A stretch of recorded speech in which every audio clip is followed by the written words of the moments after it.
Redwood Wonk. I'm with David Frank. My name is Eric Kirk. We are talking national political news of the day. And, the first topic is the Democratic National Convention in Chicago. Everybody, all the media is describing it as electric. They are the and people are just showing up. It's a big contrast, according to a lot of people, including myself, from the Republican convention. But what is fascinating about it is I don't think there's been a bad speech that I've watched. We've had DJ Cassidy give the most interesting and artistic roll call, which is usually boring and should have been boring this time around because it's always a foregone conclusion, but it just was amazing. I mean, it is a party. They are having a good time there. We'll get into some of the key speeches, but Joe Biden, who despite because of all of the delays in the programming, didn't get on till nearly midnight his time, did a very forceful speech endorsing Harris and pumping up his own record to some degree. So the question is, and then the Obamas, both of them got on last night. I think they kind of abandoned the go high when they go low thing last night. They were they attacked him a bit. Michelle Obama made a reference in response to the claim that Harris is a DEI hire. She said something about the what do you call it? Affirmative action of generational wealth. I mean, that was a dig, and then Obama himself had this whole thing about crowd sizes using his hands. I mean, it was pretty. Anyway, it was a little derogatory there. So much that Trump today said he's tired of people telling him to stick to policy and not attacking. The Obamas attacked him, which tells me that they did their job of goading him if he's going to start again, because that's how he loses. So a lot of really good speeches. Harris's husband, it wasn't a great oratory, but it did open up a little bit about her as a family, as a lover, some kind of amusing anecdotes when they first started dating, and her relationship to her stepchildren. All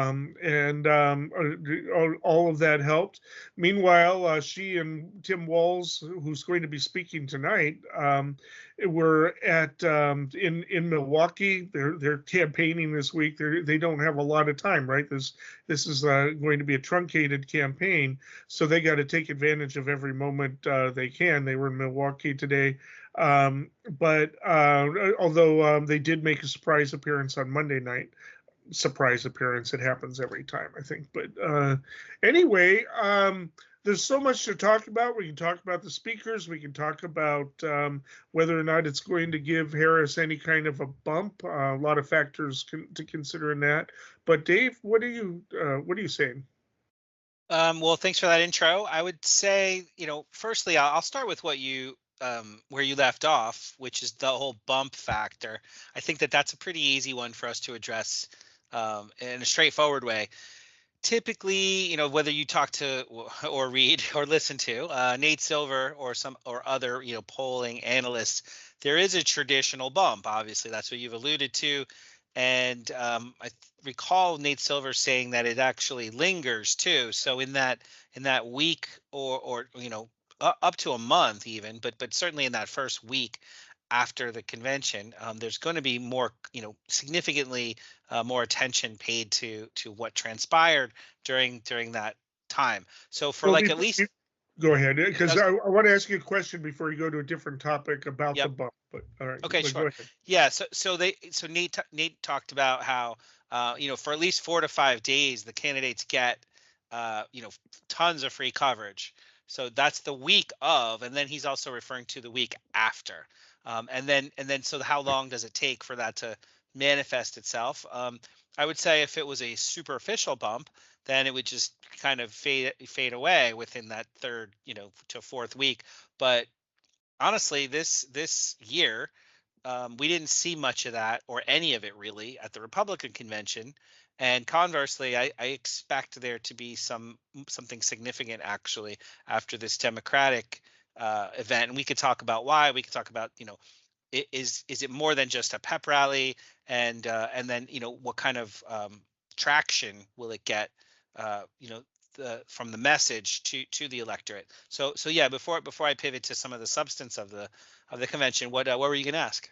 Well, for instance, we don't know whether Donald Trump got a bump because everything changed. Everything turned on its head the following weekend when Biden pulled out of the race and Harris joined in. So we don't know. But I'm wondering if usually one of the factors in the bump is you've chosen your vice president at the convention, and a number of things have happened that maybe Harris already got her bump. I don't know, that for the factors of the convention, and I mean, this is such an unusual um, uh, year. We may not even know if she got a bump because so far her momentum has carried her up, and so if her polls continue to climb over the next week, was it because of the convention or was it just because of her momentum? It's hard to say. I do have a little caveat in the when we get to our predictions, but I'm kind of curious as to what you think about that. Yeah, so my thought is that like you said, it's a highly unconventional year with the fact that, post June 27th, everybody saw Biden's debate performance, and the indicators were that it was, a sinking ship. And then when the transition finally did occur, like you said, that momentum, that excitement about the change, multiple things were happening at once, and that just, unfortunately for Donald Trump and the Republicans, their convention kind of was just passed right over in terms of enthusiasm and attention. And so my hunch is that the what we saw is a pretty significant swing in these battleground states, which really, that's where those are the polls that people are looking at most closely. I don't think that there's much importance to looking at the overall national polling number because Sure. it doesn't really impact the outcome, but it still did indicate a swing. But the more importantly, at the grassroots level, there already was support for senatorial candidates, which we're going to talk about later. There was a pretty big gap between Biden's support and senatorial candidates' support. That has changed. Kamala Harris's support has now gone in the net positive in all but, I think, one of those battleground states. That's a massive swing. So maybe we'll never know how we're talking about the Democratic convention today. I think if we continue to see the senatorial candidates move into the positive, or Kamala Harris continue to move into the positive in those battleground states, that'll be an indication. But I think, sort of just generally speaking, you mentioned the vice presidential candidate. I think that's also typically not such a big deal, except for the fact that it turns out Donald Trump picked a candidate that played to sort of the more dedicated MAGA base, that third or 40% of the Republican Party, and so he kind of doubled down on the messaging and the tone and the direction of kind of beating up on Joe Biden's weaknesses. But that was not very well received for a variety of reasons, not the least of which are with women, suburban women, people that are in favor of women's rights and abortion issues, access. So there, it turns out he was probably a net negative. Versus, I think, Tim Walz, where Tim Walz is actually a salt of the earth, middle class, highly accomplished governor, and accomplished in the sense that it is inspiring to both. People who are saying, well, Joe Biden was sort of like a kind of guy you'd want a beer with back in the day when he was in the Senate anyway. Maybe not now that he's not maybe not so fun anymore. But anyway, Tim Wells also accomplished things that are on the progressive wish list. So that energizes the Yeah. base, and it's a broadly well received vice presidential candidate. And I think there may be implications beyond that to expand into independents, people on the fence, people on the sidelines. I think that might actually expand the pool of people that are going to participate in the election. And hopefully it's not a stretch. We could talk about that, but I think the policies themselves he'll be able to deliver the messaging more effectively than people imagined. Yeah, and there were some concerns that protesters outside, mostly about Israel Palestine, but even some others were outside, and some of them have tried to breach the perimeter and get inside. And there was concern that maybe 1968 would happen all over again because of the number of people who were going there. So far, that hasn't really played out, and it makes a big difference when you're not Mayor Daley basically denying protesters any place to go. Protesters the groups aren't really happy with what they've been given, but they do have a place to go. It was like, Daley was shutting down any demonstration anywhere in the city, just refused to give the permit and everything. So that's probably not going to happen. And probably the security is pretty tight that nobody's going to get into the floor like they did in 68. But they are out there and they're getting news coverage, and that could have some impact within the progressive base you were talking about, if they don't feel like they're being listened to. Other than that, it seems pretty flawless so far. Certainly no drama inside, and and really well choreographed. But the key according to some commentators, and I have to agree with this, is it kind of reminds you what normal looks like, as opposed to, all three Republican conventions with Trump as the candidate have just presented dystopia of and darkness, whereas people are saying that Harris her campaign is bringing back memories of Obama, but I think in some ways she's invoking Ronald Reagan's Morning in America, being upbeat and optimistic about the future. And if the economy continues to improve, that's only going to get better if they can manage to get a ceasefire in the Middle East, and maybe move towards some negotiations in Ukraine. This is if things continue to go well, I don't see how she loses, and this convention is reflecting that optimism. Yeah, I think you had talked about the momentum of candidate, Kamala Harris, and so how does that play out at the convention itself? I think you could separate the sizzle from the steak, in the sense that I think it was Van Jones from CNN said that this is, it's putting the party back in Democratic Party. Like, they really are. There's quite a bit of sizzle. They're pulling it off. The speeches, whether it was AOC or even Hillary Clinton, Yeah. but it underline, exclamation point, highlight, bold, Michelle Obama and Barack Obama. That was I would argue somewhat transcendent, their two speeches. So it was both. It was sizzle and steak in that sense. It wasn't just the showmanship, or there really is substance underneath that. And then that, I would say that's highlighted by some of the things that, like, Bernie Sanders said, or even Joe Biden himself.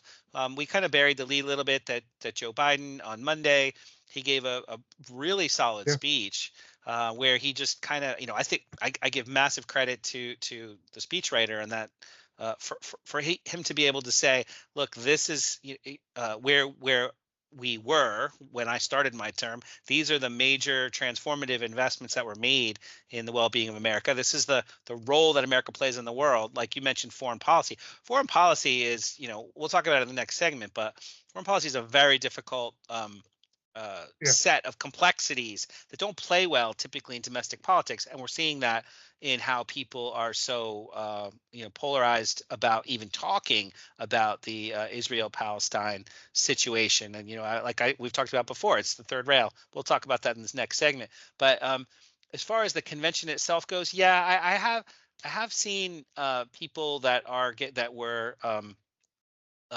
removed from the convention for certain wearing certain clothes or yeah, try or interrupting. That in terms of the production value on TV, they did a really good job of, I guess, I don't know how they did it, but like one of the protests that broke out on the floor, really small, the people around that person waved signs, and they were escorted out of there, and people were trying to take away their banner. It really didn't even show up as a blip during Biden's speech. It didn't, that's right. I saw him look over at it, but and I heard people start chanting, "We love you, Joe," in the middle of his speech, and I'm like, I bet you that's a protest, and it turns out it was. But really, they've been doing uh, what from their perspective, an excellent job of really squelching any kind of protest or dissenting voices to disrupt this momentum at the event. Yeah, I mean, you've had all the major dignitaries, and even some very interesting guests. I think about five Republicans are going to be there: Kissinger, and Ana Navarro, and the other Never Trumpers are going to be there. The mayor of Mesa, Arizona, was there.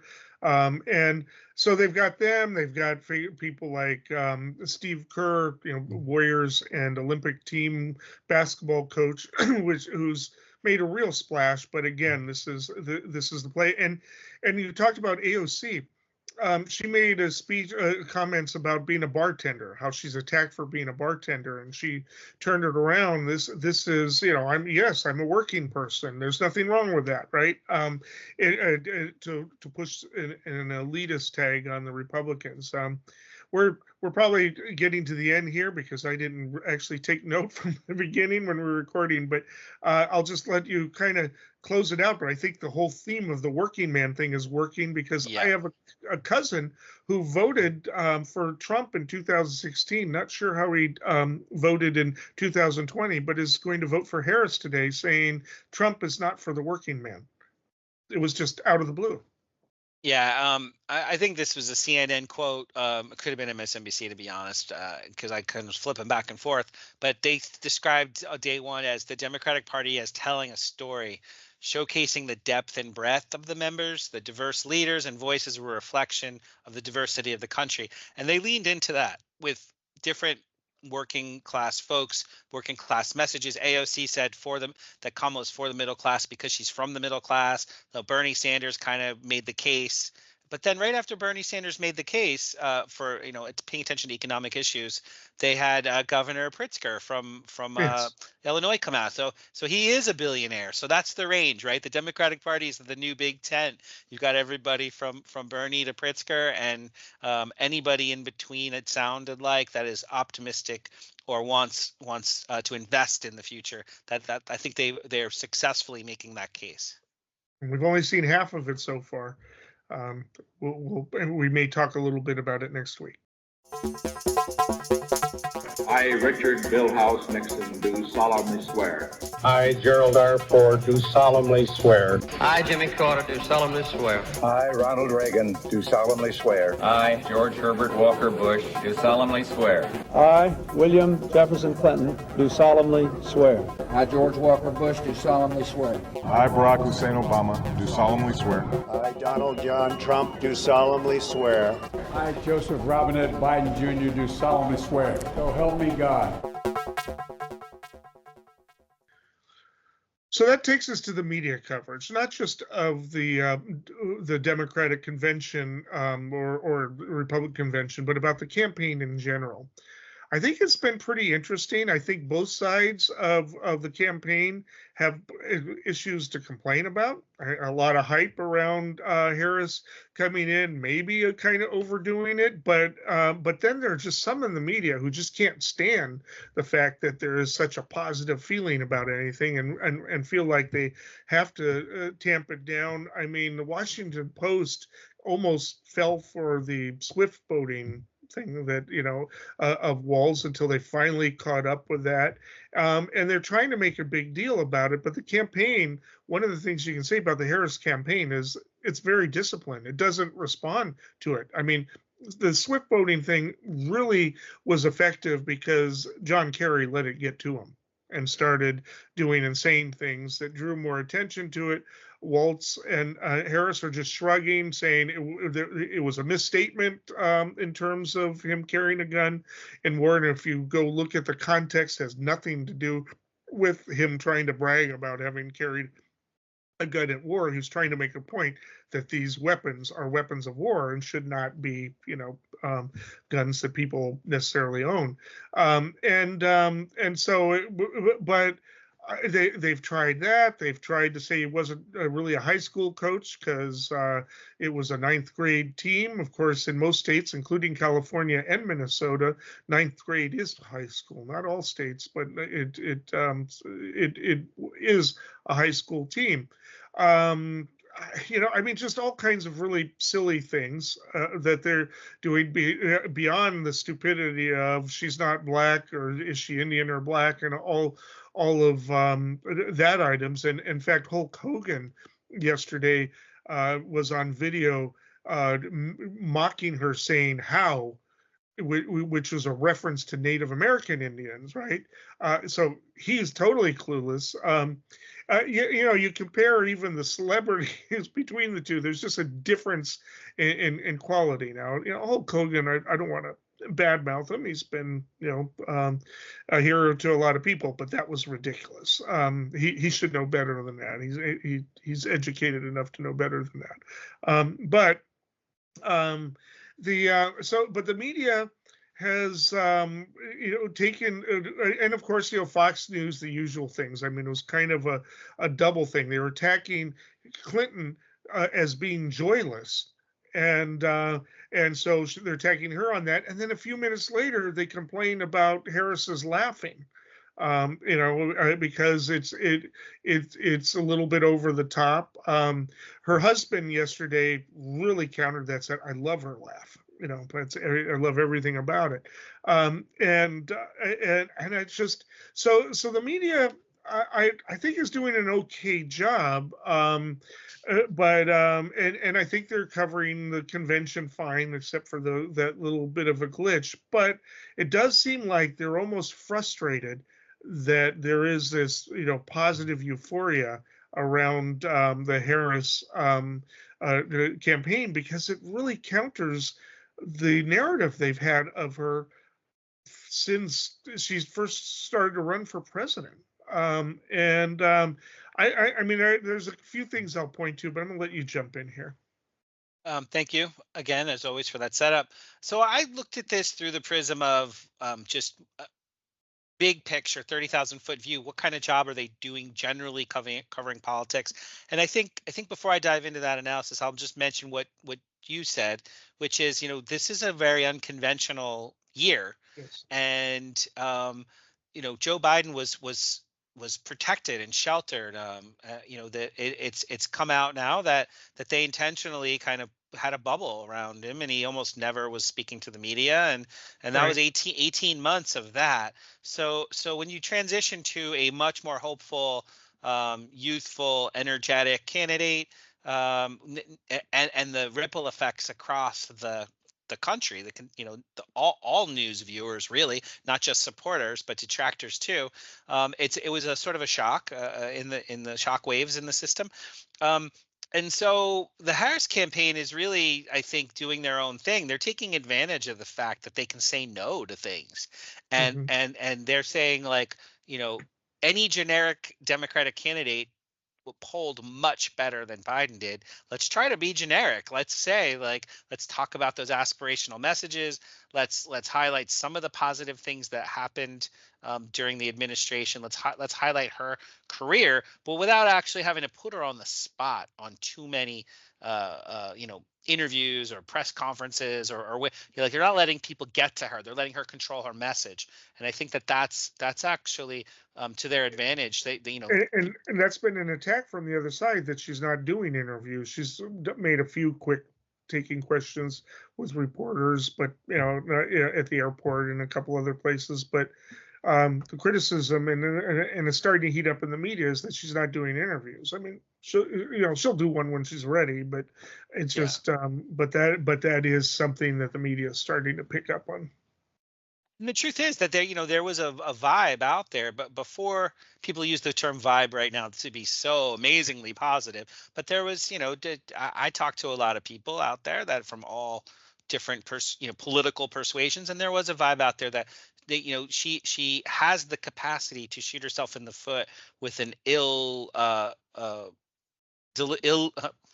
poorly delivered response to something that she might actually be highly knowledgeable on something, and she might actually have a policy that people agree with, but just as a personal flaw, sometimes there's an alienating element that might come across in delivery. That's one of, like Trump has certain superpowers, like he can say the most provocative thing at the drop of a hat, and he really does positive with his base. Unfortunately, I think Kamala, I hate to be one of the few people saying anything negative about her, but there's that risk, there's that fear that that the bubble will burst and that something more provocative or more negative will happen. And also there's this rule, like, just don't get in the way when other people are shooting themselves in the foot. Trump's, in issue after issue lately, he and Vance both have actually been hurting themselves badly. So the more she stays out of the way, the better, I would say. But again, not to dominate, and I apologize, I'll hand it back to you pretty quickly. But big picture, I think the mainstream media, they have been doing a relatively good job of when they actually are trying to be balanced, of putting at least one other person on the panel. I saw that in CNN, MSNBC, CNN more so, MSNBC much less so, but Fox too. If Fox wants to, if they have a certain show where they intend to have a balance, they add at least one person. But some of the shows are so massively polarizing that they to be honest, it's a news network filled with opinion programming. And so I think CNN's been trying to back off on that mostly, but the other two, MSNBC and Fox, like that's their bread and butter. They're trying to stay relevant. They're trying to make money. I get it. They're selling advertising. I watched some of the Fox coverage of I think like even last night, the second night of the convention.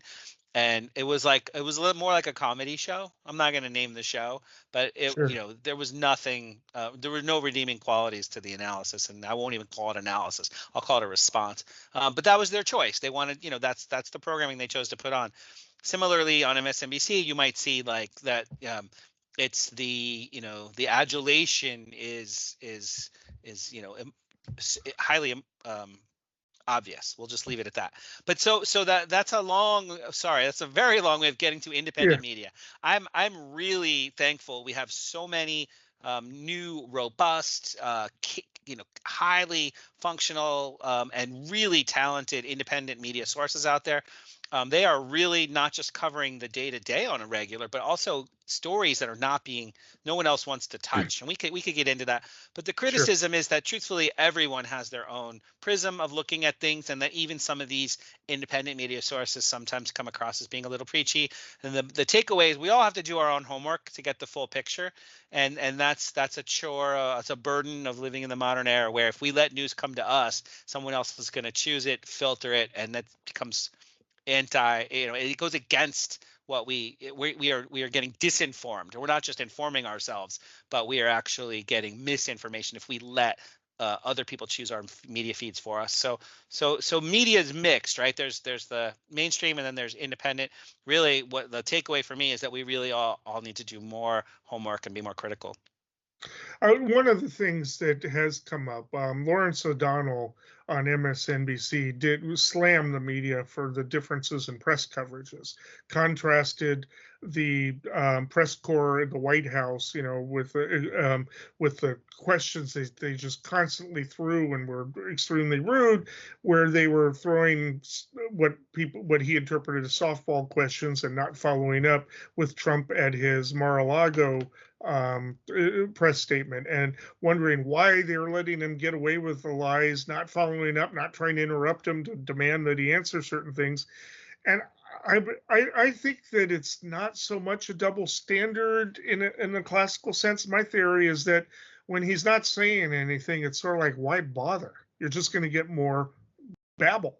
I mean, that he wasn't making sense. It wasn't even the lies. He just, goes from one thing. He rambled about how he's accused of rambling. I mean, in his speech. I mean, he just did it. So it's sort of like, what do you even do when he says outlandish things?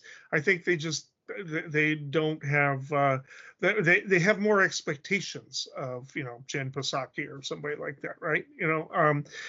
Maybe it's not fair, but that is the way it's going. And so they're thinking that maybe if she starts taking questions, it's going to go that way. I doubt it, and I think she can handle it. I think she's more disciplined now than she's ever been. I mean, I'm talking about Harris, her presence and her ability to do things and think on her feet is just, so I think it's fine. I think they just are figuring, they had to get this campaign jump started with their tour.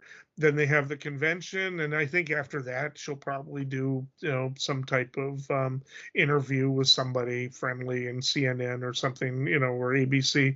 But it's she does take the questions, but it's interesting because I don't know if you saw that piece that O'Donnell did, but he was livid. I recommend it. It was from a couple weeks ago. Anyway, but I think they've done a pretty good job. I think they haven't gotten caught up in the narratives that the Republicans play. I think they're being questioning the Democrats enough on important issues. And I think even Fox News, other than kind of the silly things that I pointed out, has done okay. I'm not talking about, of course, the lineups that MSNBC and Fox News have at night, which are commentators. I have a different standard for that. But the news coverage itself has been fine. I'm not sure how much time we have left, but I think it's important to mention, like from my perspective, it's like know your audience. So if you're reading the New York Times or if you're reading the Washington Post, you're going to get some like in-depth analysis. Whereas if it's like, and I'm not going to say other news networks that you're reading something that's a little bit more fluff, that's up to everyone else to decide if they enjoy fluff or not, or watching television something in general, because you can't say as much. But YouTube. Some YouTube videos are really just people expressing themselves. Some TikTok videos, just people expressing themselves. And there's no demand side for accuracy. It's more like, let's just listen to somebody who we agree with, because I'm getting a little bit of news. Like, for example, and this is a sort of a backhanded compliment, but when you watch The Daily Show with Jon Stewart and all those other folks, those presenters are really talented. The writers are extremely talented, but they're playing to a certain audience. Like we all, people that I know that watch it and enjoy it, they're playing to our politics. That's why we laugh and we enjoy it. But we know we're watching The Daily Show. When it comes to something, I'm just going to pick this because it's obvious. It's like the elephant in the room almost. Immigration policy. When we hear certain folks talking about immigration policy, that's like they have an agenda. They're saying we want to agitate and invigorate our base and use hyperbole as much as possible. It's the what I mean. Basically, I would say they're using that fear and playing on people's fears, because you and I've been on your show before where someone called in and said, and they were really serious about, but what about the border? And we're like, yeah, the border's important, but it's not. I sleep well at night knowing that that there's a solution out there if we put our minds to it. To me, I'm hopeful. There are a lot of neutral organizations out there, well-researched, tons of policy recommendations. Like, we know how to make things better if we tried. It's just that we know right now there's nobody in Congress trying. If they were trying, then maybe we would do something about it. And so the reason I mention this is because how is the media really going to cover it? The media is usually covering the hyper-partisanship because that's what people are saying. These are the bills that are being floated.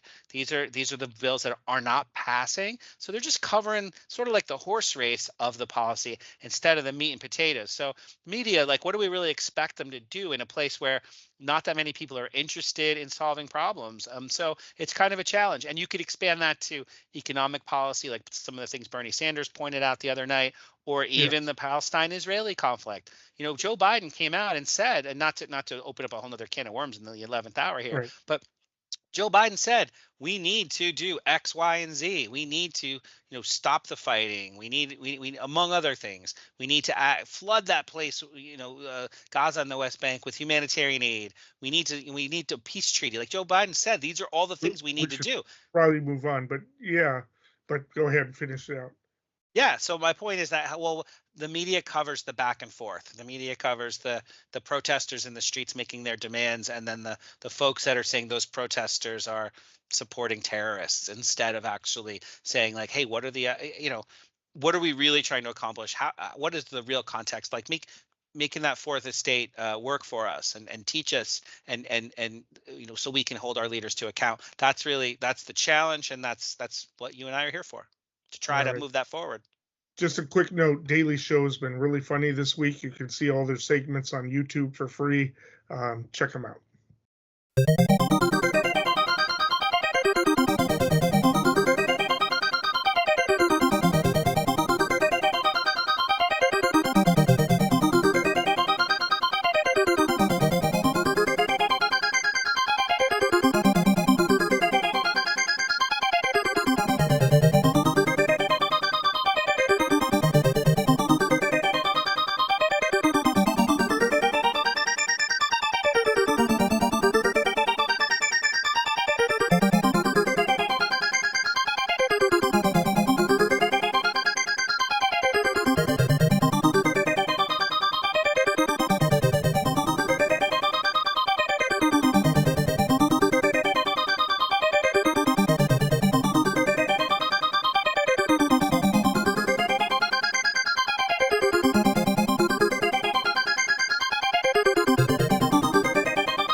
This brings us to our third segment, the Senate race, the state of the Senate race. I want to take a break from the presidential campaign at first, but obviously there's a lot at stake. I believe it's like 50 with a 51 with a vice president tie break when all of the Democrats are together. But of course, they've had two Democrats that have voted with Republicans, or at least threatened to filibuster along with Republicans. But so it's really iffy, and for the Democrats, because they are on the defensive almost everywhere. They really only have one possible and minimal chance, well, maybe two possible minimal chances of pickups in Texas and Florida. But other than that, they are defending everywhere, and they need to. They can only afford to lose one seat. I think they have 51. And they're pretty much guaranteed to lose Manchin. They can't afford to lose any more. We talked about Maryland before the show. I thought that was going to be a lot closer, just because Hogan is really popular and never Trumper and a moderate Republican. But his opponent did a really good job at the speech last night, and she seems to be riding pretty well in the polls. I think Maryland Democrats do not want to hand the Senate over. I think they're cognizant of that issue. But the other places are Ohio, Sherrod Brown, always a big challenge. That's a Trump, typical very red state, seemingly increasingly so. Montana Tester is really facing a tough challenge. He's not going anywhere near the DNC. He's asking Harris to stay away from Montana, which she doesn't have any real reason to go there, because she doesn't have a realistic chance of picking it up anyway. But and in Nevada and Arizona, there's vulnerabilities, although in just about all of them, except for Tester, we can get into details. But Gallego seems to be doing pretty well against Kari Lake, especially since then. And there's a question of whether or not the Harris coattails are going to help them out. We'll talk about the House another day, but I probably missed one or two of the Democratic vulnerable, but they really have to defend just about everywhere, because they're going to lose in West Virginia. Yeah, like you said, I know we're going to keep it relatively tight here, but Republicans really only need a net 2 gain to take control of the Senate, and they're already going to get West Virginia. People, know that that's basically how that's going to go down, which means they can only afford to lose one. And of those seats that are in play, as we talked about, pretty regularly, the battleground states, it is, Arizona, Nevada, Pennsylvania, Wisconsin are all leaning Democratic, and there's a pretty good chance, like that, depending on the current state of affairs, it's that 5 to 8% or so, actually closer to 10 in the case of Nevada. So those states, they're looking pretty solid that they're going to have those 4, and that leaves that they'll come out victorious in those 4, which leaves the 3. Let me just ask you about Nevada, because Biden and even Harris have been having a real hard time in Nevada, harder time than in Virginia, or pardon me, North Carolina even. And yet, Rawson, I believe, is the name of the Democratic incumbent there, was doing pretty well even with Biden. There didn't seem to be a lot of consequences for Biden being low in the polls on the Senate's either in 2022 or now. But why is there what's the big deal in Nevada? Is she just that popular, or what? But there's a big divide between the presidential polls and the which have it at best close, if not lean Republican. But she seems to be doing fine. Yeah, I mean, I honestly don't know enough about the difference between where the enthusiasm for Kamala Harris, why it took such a drastic swing once Biden stepped down in that state compared to other states necessarily. But it really did happen in this whole group of 7. There was it was a pretty big swing across the board. I know Nevada was one of those states where Bernie Sanders did extraordinarily well. Yes. And there's a big labor contingent there. So it's possible that there's we'll call it an independent streak in the polling results because of what we've seen in these undeclared, undecided delegates, that kind of energy. But I don't know enough about Nevada specifically, to be honest. No, it's fine. We'll have to take a closer look at it for a future show. I mean, I think the Democratic senator is going to win. I think also probably in the end, Harris will win it too. The polls are sometimes different. But anyway, it was just a fascinating one to me. But what do you think is an important state to discuss? I mean, Montana is the toughest one outside of West Virginia, I think, right? So I mean, I actually looked at Cook Report as much as I could get for free, and so those are the 3 biggies, right? Michigan, Montana, Ohio, and then the dynamic that's playing out in Michigan, I think, is similar to what I just described in Nevada, where there is nearly 250,000 Arab Americans that live there that have kind of been trying to draw attention to the issue of the plight of the Palestinians, so that there's a degree of openness to how that might actually turn out. But we are seeing like $50 million flood in there for the Democratic candidate. I think her last name's Slotkin. So I think that she's in a position to do very well there. She seems to be doing okay in the polls. Yeah. So that really just leaves, for our purposes, Montana and Ohio. I think from what I've seen, Sherrod Brown is hanging in tough. And his situation is that, like, he's just both Tester and Brown have been described as like the A team. Like they are those Democratic senators who really connect with working class, middle class people, independents, people that don't even want to participate in politics will say, that guy, he walks the walk, for both of those people. And that bodes well for their chances, because the Democrats have to run the table. They have to get all of these people just to break into a 50-50 tie. And then Kamala would have to win, so that Walz would be the tie-breaking vote. Like you'd said, there's a outside chance for Florida, and an even more outside chance for Texas, but I don't see that. So really, we're talking about Montana. Yeah, I think that's the number 1 state. The latest poll, he's only ahead by 4 points. That's kind of dangerous. But Florida has, for one thing, it's voter suppression central. So that's, but let's discuss Montana with a couple minutes we have left, because that seems to be where it might fall one way or another. Yeah. So I think what's interesting there is that we have Tester, who, like you said, he's he's trying to do his best that he can do to just continue to say, hey, like I've been walking the walk. And there's a Trump-backed Tim Sheehy, who's Good candidate. he's a solid candidate, and he's also self-funding to a certain extent. He's put over $2 million into his like 13 million or so that he's raised, and these numbers might be a little bit old, but that's as a proportion, he's putting in 15-ish% so far of his own money.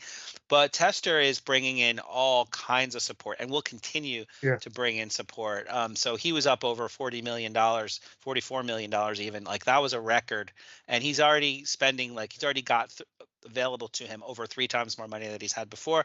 Money isn't everything, of course, but the truth is that he really just needs, I mean, as we've seen in our own community, if you can put messaging in front of people, and you can get an awful lot of votes just from reminding people through the messaging being so front and center. But here's my take, and I'll see what you have to say about this. One of the things working in Tester's to his advantage immensely is that Montana is one of those states that put abortion on the ballot, where they have a Supreme Court ruling, I think it was 1999, if I remember correctly, that said that the right to privacy extends to non-viable, to women's rights if the baby is non-viable, during its development phase. So that is being challenged now, and they put it on the ballot to codify it in the state constitution. So that will bring people out, as we've seen in 2022, and every like sort of even red right-leaning state that we've seen this come up, it's passed. It's gotten tons of support. And Tester may benefit from what I've called the Dobbs effect. We'll see. Yeah. Exactly. Yeah. So I don't know if you want to speak to that, but I think that could be his wild card. No, I think that's going to help him out.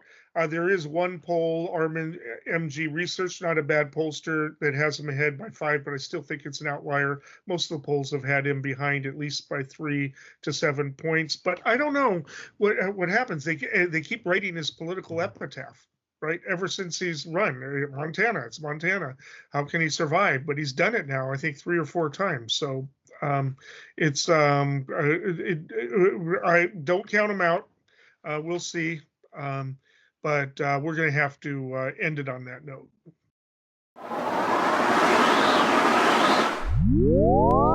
Eeny, meeny, chili beanie. The spirits are about to speak. Are they friendly spirits? Friendly? Just listen. Okay. All right. That brings us to predictions. What have you got, Dave? I'm going to keep it really short, and I'm going to pick up exactly where we left off, because I wanted to be able to try to have a strong opinion, an informed opinion about what I thought was going to happen in Montana. And up until the recent momentum behind the presidential candidate change, and the swing of support that came to the Democratic candidates and the battleground states, I really thought Tester just didn't have a chance in this climate. My opinion has now changed, and this, like you said, this most recent poll may just be that first sense of the tide turning. The average polling is still 5 against him, but this one's 5 in his favor. When you compound that or complement that with what we talked about with the abortion, a constitutional change being on the ballot now in Montana, I think that's going to be enough to put Tester over the top in Montana, which is this is new ground, I think. And that, if that plays out, that means that the Democrats would run the table and have a balanced 50-50 Senate. So it's a twofer. If Tester wins, the Democrats get that 50-50 split in the Senate that they're seeking, and I think both are going to happen this time. All right, really quickly, Robert Kennedy Jr.